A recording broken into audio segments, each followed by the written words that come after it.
आगे बढ़ेंगे। इस बीच बड़ी खबर आप तक पहुंचा रहे, जहां एचएयू स्टूडेंट्स और सरकार में सहमति अब बन गई है। धरना उठाने को स्टूडेंट्स अब राजी हो गए। स्टूडेंट्स की मांगों को लिखित में पूरा करने का वादा कर दिया गया। विधायक रणधीर पनिहार ने छात्रों को आश्वासन दिया है। स्टूडेंट्स का 2 जुलाई का यूनिवर्सिटी तालाबंदी को कार्यक्रम जो था वो अब स्थगित कर दिया गया। बहरहाल आपको बताते चले, स्टूडेंट्स की तरफ से जो एचएयू स्टूडेंट्स है उनकी तरफ से लगातार आंदोलन किया जा रहा था और अपनी मांगों को सरकार के सामने रखा जा रहा था, जिसमें से कुछ मांगे तो मान ली गई थी, एक मांग को छोड़कर यानी कि 7 मांगे मान ली गई थी। लेकिन बीच में जिस तरह से देखिए, स्टूडेंट्स की तरफ से मीडिया में ये भी कहा गया था कि हमारी सभी मांगे मान ली गई हैं। बहरहाल उसके कुछ ही समय बाद स्टूडेंट्स फिर से मीडिया के सामने आते हैं और कहते हैं कि सरकार ने एक बार धोखा दे दिया, फिर से हमारी मांगों को नहीं माना गया, यानी कि वो लिखित में मांग रहे थे। अब सहमति बन गई है सरकार में और एचएयू स्टूडेंट्स में, दोनों में सहमति बन गई है। धरना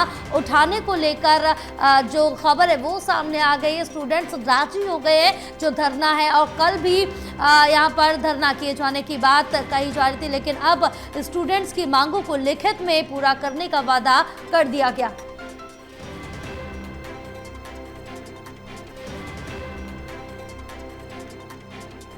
तो विधायक रणधीर पनिहार ने छात्रों को आश्वासन दिया है, ये जो मांगे हैं पूरी की जाएंगी। लिखित में आश्वासन दे दिया है मांगे उनकी पूरी करने को लेकर। स्टूडेंट्स का जो 2 जुलाई को यूनिवर्सिटी तालेबंदी का कार्यक्रम था वो भी रद्द कर दिया गया, यानी कि वो अब कार्यक्रम नहीं होगा, उनकी मांगे मान ली गई हैं। हमारे साथ associate editor doctor Mahesh Kumar जुड़े हुए हैं और ज्यादा जानकारी लेंगे। महेश, जिस तरह से देखिए कि काफी लंबे समय से जो एचएयू स्टूडेंट्स उनकी तरफ से आंदोलन किया जा रहा था, लेकिन अब उनको लिखित में जो आश्वासन है वो मिल गया। धरना उठाने की बात पर सहमति बन गई है। स्थानीय विधायक हिसार के नलवा से विधायक है, जिसके अंतर्गत ये हरियाणा एग्रीकल्चर यूनिवर्सिटी आती है। भारतीय जनता पार्टी के विधायक रणधीर पनिहार अभी धरना स्थल पर पहुंचे थे और कुछ ही लम्हों पहले यहाँ से निकले हैं। फिलहाल ज्वाइंट प्रेस कॉन्फ्रेंस की बात यहाँ पर कही जा रही है कि स्टूडेंट्स के जो रिप्रेजेंटेटिव है, इसके अलावा प्रशासनिक अधिकारी मौके पर मौजूद इस ज्वाइंट प्रेस कॉन्फ्रेंस में रहेंगे। खास बात ये रही कि 8 मांगों पर सहमति बनाई गई थी और 8 मांगों में से 7 मांगे जो है वो मान ली गई हैं, ये कहा गया है।